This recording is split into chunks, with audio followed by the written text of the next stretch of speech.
Salut à tous, on se retrouve aujourd'hui pour parler du FC Barcelone en ce mercredi 13 novembre et on commence tout d'abord avec l'équipe féminine parce que hier soir elle jouait un match de Ligue des Champions. Elles se sont imposées facilement 7-0 contre l'équipe de Saint-Polten. Donc voilà, festival de buts, plus de buts même on peut dire. Donc voilà, par exemple, je sais pas, Tana Bonmati a été buteuse, Pina, elle a inscrit un doublé, Padior a également marqué un but. Donc voilà, plus de 34 tirs, 14 tirs cadrés, la moitié des tirs cadrés ont fini au fond des filets avec 7 buts marqués. Donc voilà, félicitations bien sûr au Barça féminin. Et surtout, elles ont commencé à passer la seconde dès la 30e, parce qu'à la 31e minute de jeu, il y avait toujours 0-0. Et de la 32e jusqu'à la 45e, juste à la mi-temps, en gros, elles ont marqué 5 buts en 13 minutes. Et là, ça a été le match, on va dire, plié. Elles marquaient but sur but et du coup, grosse victoire, 7-0. Donc, félicitations à elles. On continue maintenant, on revient nous sur le Barça, bien sûr, masculin. Et tout d'abord sur les photos de l'entraînement. Oui, c'est la trêve internationale, mais bien sûr, il y a entraînement. On commence tout d'abord avec le coach Hansi Flick, avec les joueurs qui n'ont pas été appelés. Poku Barsi n'a pas été appelé parce qu'en gros, il a une blessure, ce qu'il avait dit. Luis de la Fuente, il a dit, on ne prend pas de risque, il est blessé. Enfin, au menton, on ne le fait pas jouer, mais il était bien présent du coup à l'entraînement. La même chose aussi pour Gavi, les gars, qui reviendra peut-être avec l'Espagne lors de la prochaine trêve qui sera au mois de mars, et tant mieux, dans 4 mois. Mais voilà, il était présent aujourd'hui à l'entraînement. La même chose pour Inigo Martinez et l'équipe qui a gagné le petit tournoi, le petit match qu'ils ont fait à la fin. Donc il y a Ansu Fati et deux jeunes joueurs, je ne sais plus trop qui c'est, Torfort, non je sais plus, je vais pas dire de bêtises. Je sais qu'il y a Ansu Fati, les deux autres, c'est des joueurs d'équipe B, mais j'ai plus trop leur nom en tête, donc je dis rien. Le Barça s'entraîne actuellement sans les 7 internationaux parce qu'actuellement il y a pas mal de joueurs en sélection, bien sûr. Voilà, De Jong, tout ça. Bon, après il y a aussi des joueurs blessés, Lamine Yamal, tout ça, Lewandowski sont tous actuellement blessés et ils ne s'entraînent pas, ils ne jouent pas non plus avec leur sélection. On va parler d'un joueur qui est blessé depuis longtemps, c'est que ce joueur, on l'a oublié, c'est comme Christensen, et d'après Sport, il pourrait reprendre l'entraînement en groupe dans 2 semaines. Ça c'est plutôt une bonne nouvelle, donc il pourrait commencer à jouer en décembre prochain. Voilà, Christensen qui est blessé, je crois qu'il a un problème au tendon d'Achille depuis quelques temps et voilà, donc ça le gêne en gros, ça le gêne pour jouer. Mais là, on peut voir qu'il pourrait reprendre l'entraînement d'ici peut-être après la trêve internationale. Ça, c'est plutôt une bonne nouvelle, le retour du joueur danois. On va parler de Frenkie de Jong avec l'équipe nationale néerlandaise du côté des Pays-Bas. Ça faisait longtemps qu'il n'avait pas rejoint le groupe néerlandais depuis la dernière trêve, même à la trêve avant l'Euro, parce que l'Euro il avait été forfait bien sûr avec sa sélection. Et qu'est-ce que ça fait d'être de retour? Il a dit: je suis très heureux et j'ai hâte de voir l'avenir. Cela fait longtemps que je n'ai pas joué pour l'équipe nationale néerlandaise. C'est un grand honneur et je suis toujours heureux d'être ici du côté des Pays-Bas. Et je vois que tu as beaucoup ri maintenant, Frenkie. Il a dit: oui, je suis content d'être de retour, parce que toute l'interview, il a toujours le sourire parce que bien sûr il était content parce qu'il était longuement blessé, puis ça il est enfin revenu déjà avec le Barça et aussi en sélection. On lui souhaite bonne chance et surtout on espère pas de rechute, pas de blessure pour De Jong. Et Ronald Koeman, tiens, le sélectionneur néerlandais et ancien joueur et ancien coach du Barça, il a dit: j'ai pris contact avec Barcelone assez rapidement au sujet de la cheville de Jong, puis il est devenu clair qu'il ne s'agissait pas de sa cheville. Il a déjà été dit quelque part qu'il s'agissait de son tibia, donc ce n'était pas un problème non plus. En gros, on ne sait pas si c'est la cheville au tibia. Voilà, en gros, il a un peu des problèmes, un peu peut-être sur 2 points. Bon, pour l'instant, ça a l'air d'aller. Et nous supposons que De Jong puisse jouer samedi, lors du prochain match des Néerlandais. Mais il est possible qu'ils doivent s'entraîner individuellement demain, on verra. Il est absent depuis longtemps et n'a pas encore joué un match entier. C'est vrai que du côté du Barça, il avait joué quelques minutes en fin de match, leur dernière rencontre, mais un match entier. Lui, il aimerait le faire jouer le match entier, mais ça fait longtemps, ça fait au moins 6 mois qu'il n'a pas joué un match entier. Est-ce qu'il faut prendre ce risque-là? Pas sûr. Il n'est pas encore à son meilleur niveau, mais c'est tellement important pour nous qu'il soit ici. Voilà, donc peut-être il sera remplaçant lors du premier match des Pays-Bas samedi. Et concernant De Jong, et là on revient sur le De Jong du Barça et sur son contrat. Donc le Barça a envoyé à Frenkie de Jong une offre de renouvellement de contrat il y a déjà longtemps. Elle ne date pas d'il y a quelques jours, quelques semaines, elle date il y a quelques mois, il y a au moins 5-6 mois. Le Barça lui a dit: tiens, on veut prolonger. Il n'a jamais accepté encore de signer pour prolonger. Donc il n'a toujours pas répondu ni pressé de le faire. Le Barça commence vraiment à s'inquiéter. Et le Barça craint que De Jong ne quitte le club gratuitement en 2026. Parce que la fin de son contrat c'est en 2026. Et s'il continue à ne pas prolonger, il pourrait partir libre, comme je dis, en 1 an et demi. Ou le Barça le vendra en 2025 pour éviter qu'il parte libre l'année d'après. Le joueur est heureux au Barça, mais il y a du pessimisme quant à son renouvellement. Pessimiste, ça veut dire en gros que ça sent pas bon. En gros, parce que s'il aurait voulu prolonger, depuis longtemps il aurait accepté de prolonger. Et on se dit, ça fait déjà quelques mois que le Barça lui a proposé et pour l'instant, il répond pas. Voilà. Donc on ne sait toujours pas ce qu'il va faire et le Barça craint bien sûr un départ libre, ce serait dommage. Le Barça avait quand même investi 80 millions d'euros sur De Jong s'il part libre. Ce serait bien sûr niveau comptable, pas du tout une belle opération. Hansi Flick a dit à Ronald Araujo qu'il serait très important pour le projet à Barcelone et le club est très optimiste quant à son renouvellement de contrat. Donc lui aussi, pareil que De Jong, fin de contrat en 2026. Donc le Barça, il serait plutôt, ça sentirait plutôt bon. Le renouvellement de contrat de Ronald Araujo, blessé lui aussi depuis pas mal de temps, depuis la dernière Copa América. Et Araujo avait quelques doutes quant à son retour à Barcelone, mais sa blessure au cours de l'été a peut-être modifié ses plans.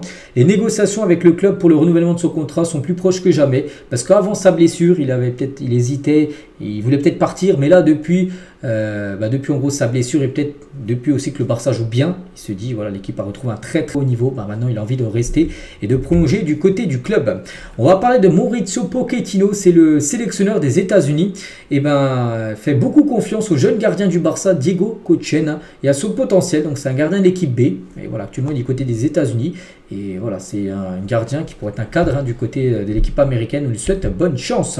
Le Barça suit 5 ailiers en vue de la saison prochaine. Donc Rafael Leao, Nico Williams, Salah, Kvaratskhelia et Leroy Sané. Voilà, donc 5 joueurs sont pistés par le FC Barcelone. Donc là, c'est tous bien sûr des ailiers. Si le Barça en a l'occasion, il prévoit de signer un attaquant de premier plan avant la saison prochaine. Voilà, peut-être un de ces joueurs-là. Bon, après, il y a des joueurs intéressants là, parce qu'il y a des joueurs qui sont en fin de contrat. Salah et Leroy Sané sont en fin de contrat en fin de saison. Donc tu peux potentiellement les avoir gratuitement. Imagine un Salah gratuit. Ce serait quand même exceptionnel. Après, il y a des joueurs payants. Un Leao, ça doit être au moins 90 millions. Nico Williams, il a toujours sa clause à 65. Et Kvaratskhelia, je pense que ça doit être au moins 80, lui aussi. Donc voilà. On peut voir le prix, combien coûte chaque joueur. Officiel, le Barça a ouvert une nouvelle académie du Barça en Mongolie. Voilà, le Barça, c'est des centres de formation pour essayer d'aller prendre des pépites, par exemple, un peu partout sur la planète. Et donc là, il y a un centre de formation qui sort en Mongolie pour essayer de dénicher les meilleurs joueurs. Et peut-être s'il y a un ou deux cracks là-bas qui sortent là-bas, et il rejoindra après la Masia, le centre de formation du FC Barcelone. Inigo Martinez est le joueur du Barça qui a le plus joué cette saison. C'est lui qui a le plus joué, même devant les gardiens. Mais après, c'est que Ter Stegen a été blessé. Donc, parce que souvent, c'est les gardiens qui jouent le plus, parce qu'ils sont souvent très rarement remplacés. Donc là, c'est Inigo, bien sûr, le joueur a le plus joué. Et Martinez est le joueur aussi qui compte le plus de passes vers l'avant complétées en Liga cette saison. Donc voilà, pour montrer l'importance, bien sûr, du défenseur. N'oubliez pas qu'il est arrivé quand même pour 0 € au Barça en provenance de Bilbao il y a déjà 2 ans.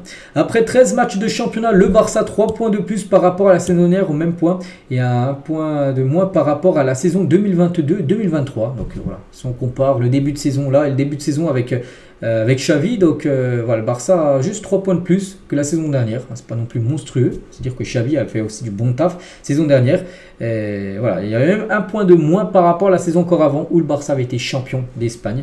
Voilà, le Barça est en gros dans ses standards par rapport aux 2 dernières années. Les journaux, bien sûr, Mundo Deportivo Sport, ça y est, donc je vous les montre. Donc Mundo Deportivo titre Gavi représente tout ce que le Barça représente. C'est Deco en gros qui dit ça par rapport à Gavi qu'il aimerait le prolonger. Et tiens, Sport, il parle de la prolongation de Pedri et de Gavi pour 2029. Voilà, c'est marqué en gros sur le journal Sport aujourd'hui. Et le Barça espère renouveler donc Pedri et Gavi jusqu'en 2029 d'ici la fin de l'année.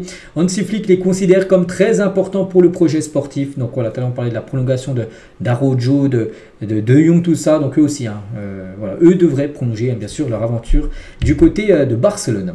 Le Barça va recruter un joueur star, c'est un peu les joueurs que je dis tout à l'heure, mais voilà, un grand nom pourrait débarquer du côté du club. Voilà, parmi ces joueurs-là, en plus, Kvaratskhelia qu'on peut rajouter. A noter que le Barça aussi doit générer un minimum d'environ 50 millions d'euros aussi pour revenir à la règle du 1 sur 1 et réinscrire Dani Olmo, parce que Dani Olmo, en gros, il a été enregistré auprès de la Liga. N'oubliez pas qu'il a loupé les 2 premiers matchs cette saison en championnat parce qu'il n'était pas enregistré. Il avait été enregistré pour la 3e journée. Mais en gros, il a été enregistré jusqu'à la trêve de Noël. À la trêve de Noël, il va falloir de nouveau l'enregistrer pour la 2e partie de saison.